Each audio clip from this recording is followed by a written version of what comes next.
செவிவழி கதை கேட்க வந்திருக்கும் அன்பு நேயர்களுக்கு இனிய வணக்கங்கள். எழிலன்பு ஆடியோ நாவல்ஸ் சேனலுக்கு உங்களை அன்புடன் வரவேற்கும் நான் உங்கள் ஆர்ஜே பிரியா மோகன். கதை கேட்போம், காதுகளுக்கு இனிமை சேர்ப்போம். இந்த ஆடியோ நாவல் உங்களுக்கு பிடிச்சிருந்தா லைக் பண்ணுங்க, உங்க கருத்துக்களை கீழே கமெண்ட்ஸ்ல சொல்லுங்க, உங்க நண்பர்களுக்கும் ஷேர் பண்ணுங்க. நம்ம சேனலில் தொடர்ந்து கதைகளை கேட்டு மகிழ சப்ஸ்கிரைப் பண்ணுங்க. கூடவே பெல் பட்டனையும் தட்டி விடுங்க. இப்போ கதை கேட்கலாம் வாங்க. எழிலன்புவின் யுத்தம் செய்தாய் என்னுள்ளே. அத்தியாயம் 24. சில நொடிகள் மணிவர்மனால் பேசவே முடியவில்லை. தான் தந்தையாகிவிட்ட தித்திப்பு மனம் முழுவதும் இனிமையாய் பரவியது. தான் ஒன்றும் கனவு காணவில்லையே என்று கூட தோன்றியது. நிஜமாவாதனா என்று மெல்ல ஆவலுடன் கேட்டான். மாம்ஸ், நிஜமா. எப்போ செக் பண்ண? இன்னைக்கு காலைலதான் மாம்ஸ். டாக்டர் பார்த்து கன்ஃபார்ம் பண்ணிக்கிட்டேன். தனியாவா போன? ஆமா மாம்ஸ். சிம்டம்ஸ் எதுவும் இல்லையா? மார்னிங் லேசா தலை சுத்தலும் மட்டும் இருந்தது. இப்ப நார்மலா தான் இருக்கேன். வீட்ல சொல்லிட்டியா? இனிதான் சொல்லணும் மாம்ஸ். அடுத்து என்ன பண்றதா இருக்க? இந்த நிலைமையில எப்படி வேலைக்கு போவ? இதுல என்ன மாம்ஸ் இருக்கு? அதெல்லாம் வேலைக்கு போயிட்டு வரதுல எந்த பிரச்சனையும் இல்ல. எப்படி இவ்ளோ தைரியமா பேசுற? இனிதானே சிம்டம்ஸ் அதிகமா இருக்கும். இந்த நிலைமையில எப்படி தனியா இருப்ப? அதுக்கு என்ன பண்ண முடியும் மாம்? சமாளிச்சுதான் ஆகணும். உன்னால தனியா சமாளிக்க முடியுமா? சந்தேகமாக கேட்டான். முடியும் மாம்ஸ், முடியணும். என்னமோ சொல்ற, எனக்கு தான் சரி வருமானு தெரியல. நீ முதல்ல வீட்ல பெரியவங்களுக்கு சொல்லு, அவங்க என்ன சொல்றாங்கன்னு பாப்போம். அவங்க இப்போ என்ன ஊருக்கு கூப்பிட்டா கூட என்னால போக முடியாது மாம்ஸ். டாக்டர் இப்போ டிராவல் பண்ணக்கூடாதுன்னு சொல்லிட்டாங்க. இன்னும் 2 நாள்ல நம்ம ஊர் திருவிழாக்கும் அப்படியே வரப்போற இந்துக்கா வளகாப்புக்கும் ஊருக்கு போக டிக்கெட் எல்லாம் போட்டுட்டேன். அதனால டாக்டர் கிட்ட டவுட் கேட்டப்போ இப்படி சொல்லிட்டாங்க. சோ இன்னும் 2-3 மாசத்துக்கு இங்கிருந்து நகர முடியாது என்றாள். என்னடி இப்படி சொல்ற என்று கேட்டவனுக்கு அவள் எப்படி தனியாக இருக்க முடியும் என்று யோசனையாகத்தான் இருந்தது. இதற்கு தான் ஏதாவது வழி யோசிக்க வேண்டும் என்று நினைத்து கொண்டவன் அவளிடம் பேசி முடித்துவிட்டு வைத்தான். அடுத்த அம்மாவுக்கும் மாமியாருக்கும் சொல்ல அவர்கள் மிகவும் மகிழ்ந்தனர். அதிலும் கோகிலா அழுதே விட்டார். மகனுக்கு திருமணம் முடித்து வைக்க முடியாதோ என்று தவியாய் தவித்தவர் அவர். இப்போது மகனுக்கு ஒரு வாரிசே வரப்போகிறது என்றதும் அவருக்கு மகிழ்ச்சியில் கண்ணீர் தான் பெருகியது. அவர் உடனே மருமகளை ஊருக்கு கிளம்பி வர சொல்ல அவரிடமும் மருத்துவர் தெரிவித்ததை சொன்னாள். என்னம்மா இப்படி சொல்ற? இந்த நேரத்துல பெரியவங்க துணை இல்லாம எப்படி இருப்ப? நான் வேற இப்ப கிளம்பி வர முடியாத சூழ்நிலையில இருக்கேன். திருவிழா வருது, இந்த வளகாப்பு வேற வருது. அப்படியே நான் வந்தாலும் அங்க எங்க தங்குறது? நீ பேசாம வேலைக்கு போகாமலே இருந்திருக்கலாம் என்றார் ஆதங்கமாக. அவர் சொன்னதை கேட்டு அவளுக்கு வருத்தம் எல்லாம் வரவில்லை. தன்னை பக்கத்தில் வைத்து பார்த்து கொள்ள முடியாத ஆதங்கத்தில் தானே சொல்கிறார் என்று எடுத்துக்கொண்டாள். அவருக்கு சமாதானம் சொல்லத்தான் அவளுக்கு பெரும் பாடாக இருந்தது. அவளை இந்நேரத்தில் பார்த்து கொள்ள முடியவில்லையே என்று புலம்பி தள்ளிவிட்டார். பின் இந்துமதிக்கு வளைகாப்பு முடிந்த பின் வந்து பார்த்து செல்வதாக சொல்லிவிட்டு வைத்தார். வனிதாவும் திருவிழா முடிந்த பின் வருவதாக சொல்லியிருந்தார். அடுத்து வந்த 3 நாட்களும் வீட்டிலிருந்து மாறி மாறி போன் போட்டு விசாரித்துக் கொண்டனர். காலையில் மட்டும்தான் அவளுக்கு மசக்கையின் அறிகுறி இருந்ததால் பகல் பொழுதில் வேலைக்கு சென்று வருவதில் அவளுக்கு சிரமம் இருக்கவில்லை. அதனால் எடுத்திருந்த விடுமுறையை ரத்து செய்துவிட்டு வேலைக்கு சென்று வந்து கொண்டிருந்தாள். இதற்கிடையே மணிவர்மன் அன்னையிடம் பேசி சில ஏற்பாடுகள் செய்ய முடிவு செய்திருந்தான். அதன்படி ஊரில் திருவிழா நடந்து கொண்டிருந்த சமயம் அன்னை கழைத்தான். சிறிது நேர நல விசாரிப்பிற்கு பிறகு, கீர்த்தனா பேசினாலாமா என்று விசாரித்தான். ஆமாப்பா, நல்ல விஷயம் சொன்னா. உங்க அண்ணனுக்கும் புள்ள பிறக்க போகுது. இப்போ உனக்கும். எங்களுக்கு ரொம்ப சந்தோஷம்பா. என்ன இந்த பொண்ணு இப்போ போய் சென்னையில உக்காந்துக்குச்சே என்றார். அத சொல்லத்தாமா போன் பண்ண. அவள அங்க தனியா விட எனக்கு மனசு இல்ல. இந்த நேரத்துல யாராவது அவ கூட இருக்கணும்னு எதிர்பார்க்கிறேன். அதுக்குத்தான் நான் ஒரு யோசனை பண்ணிருக்கேன் என்றான். என்ன வருமா, சொல்லு, செய்யலாம். அண்ணி பிரசவத்துக்கு அவங்க வீட்டுக்கு போன பிறகு நீ சென்னையில போயிருக்க முடியுமாமா? கீர்த்தனா ஹாஸ்டல்ல காலி பண்ணிட்டு நீங்களும் அவளும் அந்த வீட்டுல தங்கிருங்க. அவளுக்கு டிராவல் பண்ண முடியும் போது நம்ம ஊருக்கு வந்துடலாம். நீங்க என்ன சொல்றீங்க? நல்ல ஐடியாதான். ஆனா உங்க அப்பா அண்ணா சாப்பாட்டுக்கு என்ன பண்ணுவாங்க? சமைக்க ஒரு ஆள் போட்டுக்கலாமா? சரி வருமானு தெரியலையே. நான் அப்பா கிட்டயும் மகேஷ் கிட்டயும் பேசிட்டு சொல்றேன். ஓகேமா, பேசி முடிவு பண்ணுங்க. இல்லனா இப்படியும் கூட பண்ணலாம். நீங்க 1 மாசம், அத்தை 1 மாசம்னு மாத்தி மாத்தி போய் பாத்துக்கிட்டா அவ சமாளிச்சிடுவா என்றான். சரி வர்மா, நான் வனிதா கிட்டயும் பேசிட்டு சொல்றேன். வீடு பார்க்க ஆரம்பிக்கலாம் என்றார் கோகிலா. கணவனின் இந்த ஏற்பாட்டை பற்றி எதுவும் தெரியாமல் வேலைக்கு செல்லும் வேலையை மட்டும் பார்த்து கொண்டிருந்தாள் கீர்த்தனா. ஊர் திருவிழா முடிந்து அதற்கு மறுநாள் இந்துமதியின் வளைகாப்பு. காலையில் முதல் வேலையாக இந்துமதிக்கு அழைத்து வாழ்த்து சொல்லியிருந்தாள். மீண்டும் மாலை அழைத்து வளைகாப்பு எப்படி நடந்தது என்று விசாரிக்கலாம் என்று நினைத்துக் கொண்டு வேலைக்கு செல்ல தயாராகிக் கொண்டிருந்தாள். அன்று ஏனோ மிகவும் சோர்வாக இருந்தது. காலை உணவு உண்டதும் சரியாகிவிடும் என்று நினைத்து தயாராகி விடுதியில் இருக்கும் மெஸ்ஸில் உணவு உண்ண சென்றாள். காலை உணவாக அன்று உப்மாவும் தேங்காய் சட்னியும் வைத்திருந்தனர். அவளுக்கு உப்புமா பிடித்த உணவுதான் என்பதால் அங்கே புலம்பிய சில்லறை போல் இல்லாமல் உப்மாவை வாங்கி சாப்பிட அமர்ந்தாள். உணவை அள்ளி வாய் அருகில் கொண்டு செல்லும் போதே அந்த வாசனை வயிற்றை புரட்ட கையில் எடுத்த உணவை திரும்ப தட்டில் போட்டாள். இன்னைக்கென்ன இப்படி இருக்கு என்று நினைத்துக் கொண்டு தண்ணீரை குடித்துவிட்டு மீண்டும் உணவை எடுத்து மெல்ல உண்ண ஆரம்பித்தாள். சாப்பிடவே பிடிக்கவில்லைதான். ஒவ்வொரு வாய் உணவும் உள்ளே செல்ல அடம் பிடித்தது. ஆனாலும் சோர்வை விரட்ட சாப்பிட்டே ஆக வேண்டிய கட்டாயத்தில் சாப்பிட்டாள். அதையும் பாதிக்கு மேல் சாப்பிட முடியாமல் போக மீதியை வைத்துவிட்டு தட்டை கழுவி விட்டு அறைக்கு சென்று கொண்டிருக்கும் போதே உமட்டி கொண்டு வர பாத்ரூமை நோக்கி ஓடினாள். சாப்பிட்டதெல்லாம் அப்படியே வெளியேற அனைத்தையும் வாந்தி எடுத்தாள். அந்த நேரம் அங்கே தங்கியிருந்த பெண்கள் வேலைக்கு கிளம்பிக் கொண்டிருந்ததால் அங்கே யாரும் இருக்கவில்லை.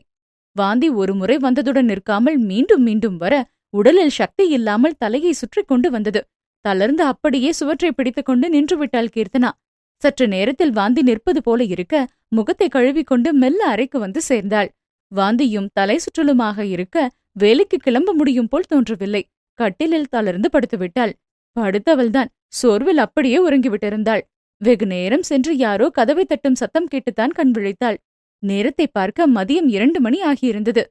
இவ்வளவு நேரம் தூங்கிவிட்டோமா என்றவள் நினைத்துக் கொண்டிருக்கும் போதே மீண்டும் கதவை தட்டும் சத்தம் கேட்க மெல்ல எழுந்தாள். மீண்டும் தலை சுற்றுவது போல இருக்க சற்று நிதானித்து தன்னை திடப்படுத்திக் கொண்டு போய் கதவை திறந்தாள். அங்கே அந்த விடுதியில் வேலை பார்க்கும் பெண் நின்றிருந்தார். ஏமா கீர்த்தனா, இன்னைக்கு வேலைக்கு போகல போல இருக்கு, வெளிய பூட்டு இல்லையேன்னு பாத்துட்டு கதவை தட்டுறேன் என்றார். ஆமாக்கா, கொஞ்சம் உடம்பு முடியல, அதான் படுத்து தூங்கிட்டேன். இப்ப எப்படிமா இருக்கு, சாப்பிட்டியா?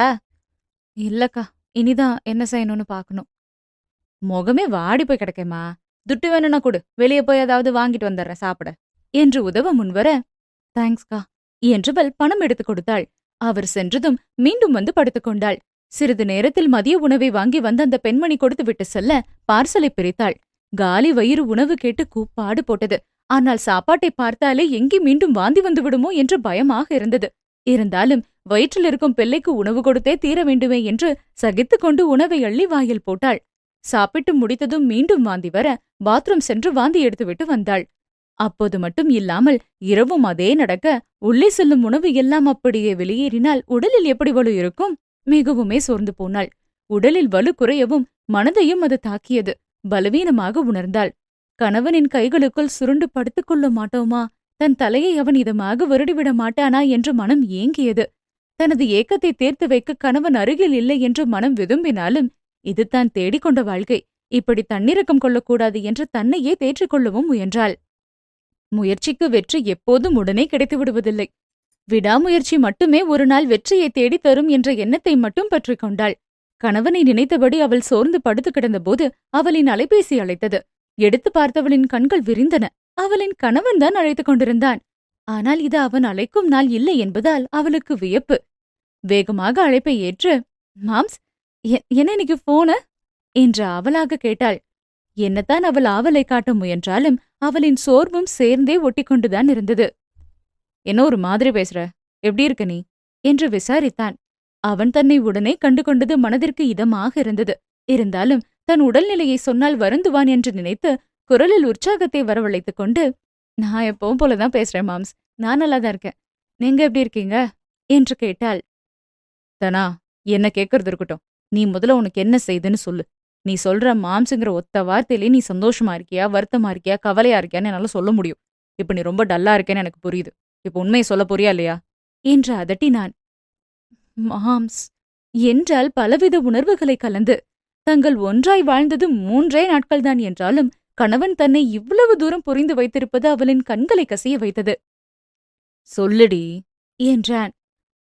ஒரே வாந்தி மாம்ஸ், சாப்பிட்டதும் அப்படியே வாந்தி வருது, என்ன செய்யறதுன்னே தெரியல என்றாள் மெல்ல. அப்ப எதுவுமே சாப்பிடலையா என்று கேட்டவனின் குரலில் வருத்தம் தென்பட்டது. வாந்தி வருதுன்னு சாப்பிடாம இருக்க கூடாதுன்னு டாக்டர் சொல்லியிருந்தாங்க மாம்ஸ். குழந்தைக்கு கொஞ்சம் சத்து போய் சேரணும்ல, அதனால வாந்தி வந்தாலும் பரவாயில்லன்னு கஷ்டப்பட்டு சாப்பிட்டேன். ஆனா உடனே வெளியே வந்துருச்சு என்றாள் வருத்தமாக. இந்த நிலைமையில வேலைக்கு போனியா? இல்ல மாம்ஸ், இன்னைக்கு ஃபுல்லா ரூம்ல தான் இருந்தேன், வேலைக்கு போகல என்றாள். எங்கேயோ போய் தனியா கஷ்டப்படணும்னு உனக்கு என்ன தலையெழுதா என்று அதங்கமாக கேட்டான். அப்ப நான் வேலைக்கு போக கூடாதுன்னு சொல்றீங்களா என்று ரோஷமாக கேட்டாள். போக கூடாதுன்னு எங்க சொன்ன? சேலத்துல வேலை பார்த்திருந்தா வீட்டு பெரியவங்க உனக்கு இந்த நேரம் உதவியா இருந்திருப்பாங்க. இப்ப அங்க உட்கார்ந்துகிட்டு கஷ்டப்படுறது யாரு என்று கடிந்து கொண்டான். உங்க வேலையில நீங்க படாத கஷ்டத்தையா நான் பட போறேன் என்றவள் திருப்பி கேட்க, நானும் நீயும் ஒன்னா? நீ தனியா அங்க கஷ்டப்படுறேன்னு சொன்னா என்ன பேச்சு பேசுற நீ என்றவன் குரல் உயர்த்த, ப்ளீஸ் மாம்ஸ், எனக்கு ஏற்கனவே ரொம்ப சோர்வா இருக்கு. இப்ப நீங்க வேற இப்படி பேசாதீங்க, எனக்கு கஷ்டமா இருக்கு என்றவள் கலக்கமாக சொல்ல, சாரி, ரொம்ப கஷ்டமா இருக்கா? இந்த நேரம் பார்த்தா அம்மா வேற உனக்கு உதவியா வர முடியாம போயிடுச்சு. அந்த டென்ஷன்ல கத்திட்டேன் என்றான். அத்தையா? அவங்க எப்படி இங்க வர முடியும் என்றவள் கேட்டதும் அவன் செய்திருந்த வீடு ஏற்பாட்டை சொன்னவன், இப்ப அண்ணி அவங்க வீட்டுக்கு போகல. அவங்கள விட்டு அம்மா எப்படி வர முடியும்? இனி என்ன பண்றது என்றான் யோசனையாக. அக்கா உங்க வீட்டுக்கு போகலையா? ஏன்? இன்னைக்கு வளகாப்பு முடிஞ்சு அழைச்சிட்டு போயிருப்பாங்களே என்று புரியாமல் கேட்டாள். நீ நம்ம வீட்டுக்கு ஃபோன் பண்ணி பேசலையா? அங்க நடந்தது எதுவும் தெரியாதா என்று கேட்டான் அவன். என்னாச்சு மாம்ஸ்? அக்கா ஓகே தானே? காலையில ஃபோன் பண்ணும்போது சந்தோஷமா பேசினாங்களே, அதுக்கு பிறகு நான் இன்னும் பேசல என்றாள் பதற்றமாக. நீ பதறாத, அண்ணி நல்லா இருக்காங்க. ஆனா அவங்க அம்மா வீட்டுக்கு போறதுல தான் சின்ன மாற்றம். அண்ணியோட அம்மா வளைகாப்புக்கு வரதுக்கு முன்னாடி அவங்க வீட்டு பாத்ரூம்ல வலிக்கி விழுந்துட்டாங்களாம். கால்ல ஃப்ராக்சர் ஆயிருக்கு. அதனால அவங்க இப்ப ஹாஸ்பிட்டல்ல இருக்காங்க. எழுந்து நடமாட 1 மாசம் ஆகும். அதனால அண்ணி இப்ப அங்க போனா அவங்கள பாத்துக்க ஆள் இல்லைன்னு நம்ம வீட்லயே இருக்கட்டும்னு முடிவு பண்ணிருக்காங்க. அதனால அம்மா அண்ணிக்கு துணையா இருந்தாக வேண்டிய கட்டாயம் என்றான். ஓ, அப்போ வளகாப்பு நடக்கலையாங்க? அண்ணியோட அப்பா சொந்தக்காரங்களை அனுப்பி நடத்த சொல்லிட்டாரு. அதனால வளகாப்பு முடிஞ்சது. இப்போ உனக்கு தான் என்ன செய்யறதுன்னு யோசிக்கணும். இப்ப அம்மா வர முடியாது. உங்க அம்மாவை தான் கேட்கணும் என்றான். எதுக்கு மாம்ஸ், நானே சமாளிச்சுக்குவேன். வாய மூட்ரி. இந்த ஒரு நாள்லயே ஆள் சோர்ந்து போய் பேசுற. இன்னும் 8, 9 மாசம் எப்படி தனியா சமாளிப்ப? உன்னை அங்க விட்டுட்டு இப்ப எனக்கு தான் அவஸ்தையா இருக்கு. தவிக்க விடடி நீ என்ன என்றான் குரல் உயர்த்தி. மாம்ஸ், அவள் குலைவாக அழைக்க, இப்ப என்ன? அவன் கடுப்பாகத்தான் கேட்டான். அப்போ என் மேல லவ்ஸ் தானே என்று நமட்டு சிரிப்புடன் கேட்டாள். அடியே, நான் என்ன பேசிட்டு இருக்கேன், நீ என்ன கேக்குற? அவன் கடுப்பாகி விட்டான் என்று தெரிந்தாலும் அவள் தன் சிரிப்பை தொடர, உண்மையை சொல்றதுக்கு என்ன மாம்ஸ் என்று சீண்டலாக கேட்டாள். இப்ப ஆமான்னு சொன்னா என்ன பண்ண போற? இல்லன்னு சொன்னாதான் என்ன பண்ணுவ என்று அவனும் சீண்டி பார்க்க, நோ, இல்லன்னு சொல்லக்கூடாது. அப்படி சொன்னாலும் நான் நம்ப மாட்டேன் என்றாள். சரி, அந்த பேச்சை விடு. நீ உங்க அம்மா கிட்ட பேசு, நானும் பேசுறேன். அத்தை வரதா சொன்னது வீடு பார்க்க ஆரம்பிக்கலாம் என்றவன் திட்டம் போட, அவனின் திட்டம் எதையும் செயல்படுத்த முடியாமல் போகும் என்று அவன் அறியவில்லை. மேனா வழியில் வனிதா இளைய மகளை பார்த்துக்கொள்ள செல்ல முடியாமல் போகும் சூழ்நிலை வந்து அமைந்து போக, கீர்த்தனா மசக்கே யாரின் துணையும் இல்லாமல் தனிமையில் கடக்க வேண்டிய நிலை வந்தது.